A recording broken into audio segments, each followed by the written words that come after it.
Muy buenos días, hoy es miércoles y estoy muy contento de estar con ustedes nuevamente. Mi nombre es Juan Callejas y esto es Reflexiones, el podcast de discusión inteligente y razonable creer en Dios. El día de hoy continuamos con nuestra lectura de la carta del apóstol Pablo a los Colosenses. Nos toca el capítulo 2, así que entremos desde ya en materia leyendo Colosenses 2 desde la Nueva Traducción Viviente.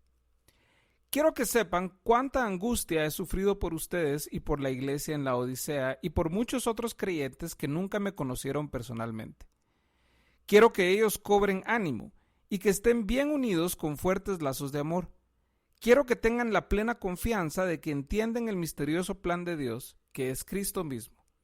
En Él están escondidos todos los tesoros de la sabiduría y el conocimiento. Les digo esto a ustedes para que nadie los engañe con argumentos ingeniosos, pues, si bien estoy lejos, mi corazón está con ustedes, y me alegro de que viven como deben hacerlo, y de que su fe en Cristo se mantiene firme. Por lo tanto, de la manera que recibieron a Cristo Jesús como Señor, ahora deben seguir sus pasos. Arráiguense profundamente en Él, y edifiquen toda la vida sobre Él. Entonces la fe de ustedes se fortalecerá en la verdad que se les enseñó y rebosarán de gratitud. No permitan que nadie los atrape con filosofías huecas y disparates elocuentes, que nacen del pensamiento humano y de los poderes espirituales de este mundo y no de Cristo. Pues en Cristo habita toda la plenitud de Dios en un cuerpo humano. De modo que ustedes también están completos mediante la unión con Cristo, quien es la cabeza de todo gobernante y toda autoridad. Cuando ustedes llegaron a Cristo, fueron circuncidados, pero no mediante un procedimiento corporal. Cristo llevó a cabo una circuncisión espiritual, es decir, les quitó la naturaleza pecaminosa. Pues ustedes fueron sepultados con Cristo cuando se bautizaron, y con Él también fueron resucitados para vivir una vida nueva, debido a que confiaron en el gran poder de Dios, quien levantó a Cristo de los muertos. Ustedes estaban muertos a causa de sus pecados y porque aún no les habían quitado la naturaleza pecaminosa. Entonces Dios les dio vida con Cristo al perdonar todos nuestros pecados. Él anuló el acta con los cargos que había contra nosotros y la eliminó clavándola en la cruz. De esa manera desarmó a los gobernantes y a las autoridades espirituales, los avergonzó públicamente con su victoria sobre ellos en la cruz.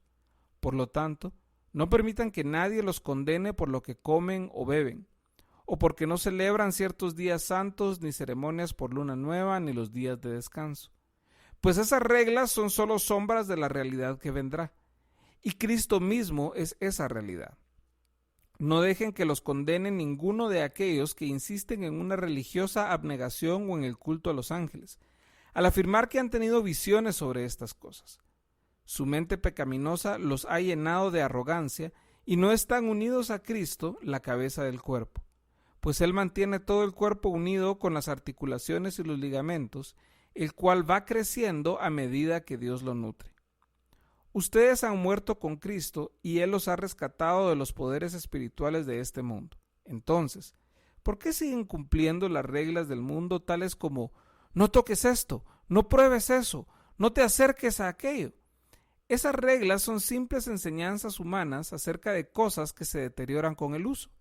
Podrán parecer sabias porque exigen una gran devoción, una religiosa abnegación y una severa disciplina corporal, pero a una persona no le ofrecen ninguna ayuda para vencer sus malos deseos.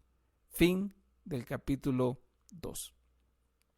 Aquí Pablo está continuando con su argumento a los colosenses acerca de la centralidad de Cristo, de la centralidad del Evangelio y lo que eso implica para la vida de los creyentes. En particular, el énfasis en lo liberador que esto es para la vida de los creyentes.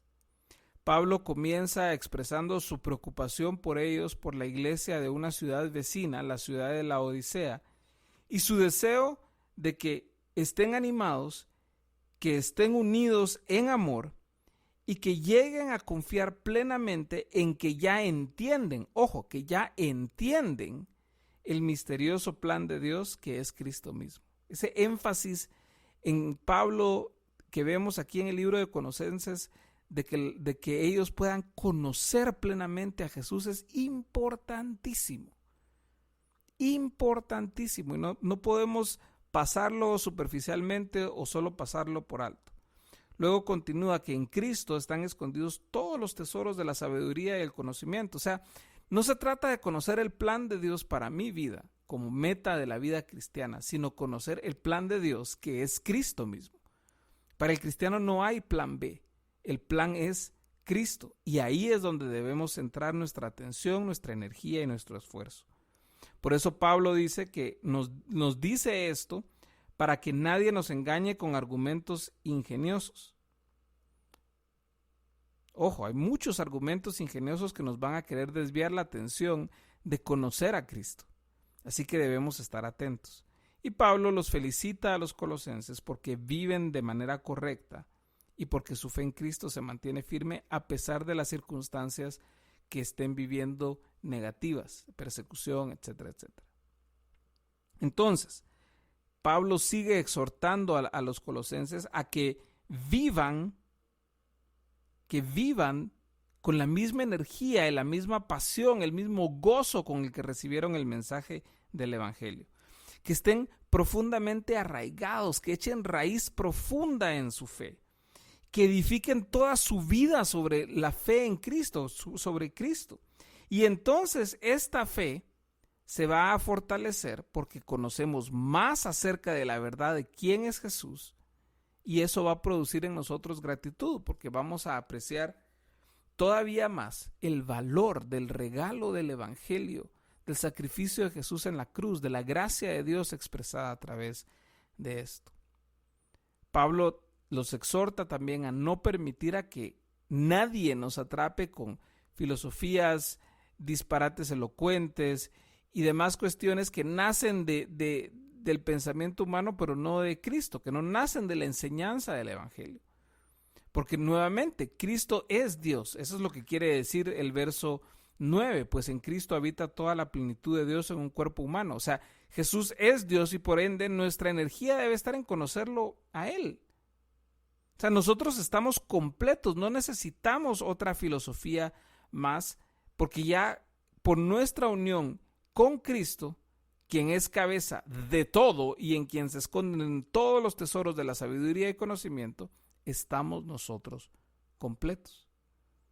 O sea, este es el cambio que sucedió en nosotros. Fuimos circuncidados de manera espiritual. Si leemos el Antiguo Testamento, la circuncisión es una señal de que hemos sido apartados para Dios. Entonces, por Cristo hemos sido, entre comillas, circuncidados espiritualmente para ser apartados para Él.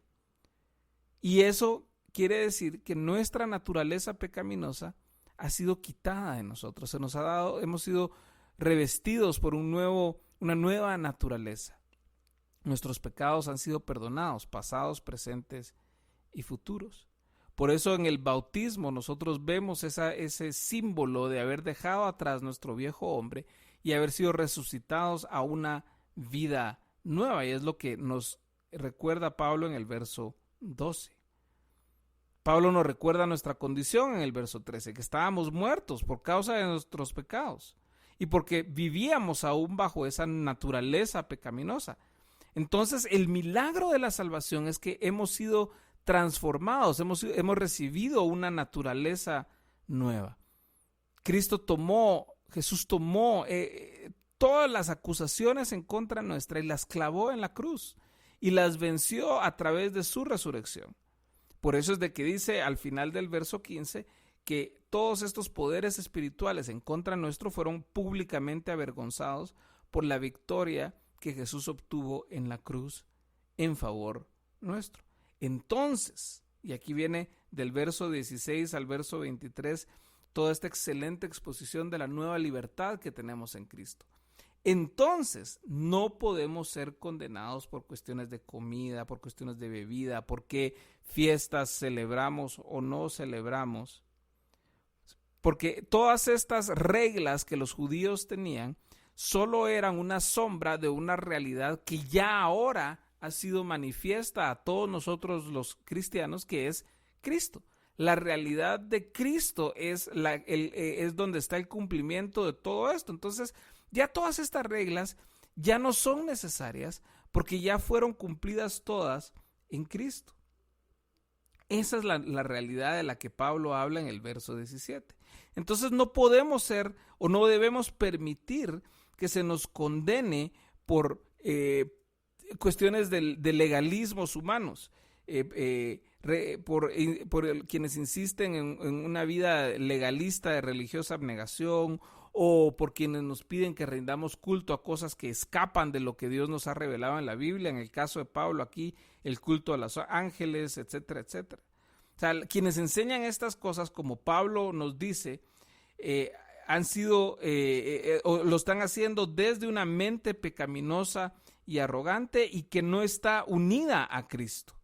Y eso es un llamado también para nosotros de no enseñar este tipo de cuestiones o no imponer este tipo de reglas a las personas, sino que debemos nosotros siempre estar unidos a Cristo, porque al final, como dice Pablo en el verso 19 hacia el final, él, o sea, Cristo mantiene todo el cuerpo unido con las articulaciones y los ligamentos, el cual va creciendo a medida que Dios lo nutre. O sea, el cuerpo, a esto se refiere a la iglesia, está unida a Cristo y Él es el quien la mantiene unida y es Dios quien hace que crezca, que pueda recibir otro alimento, que pueda desarrollarse, que pueda seguir avanzando y creciendo.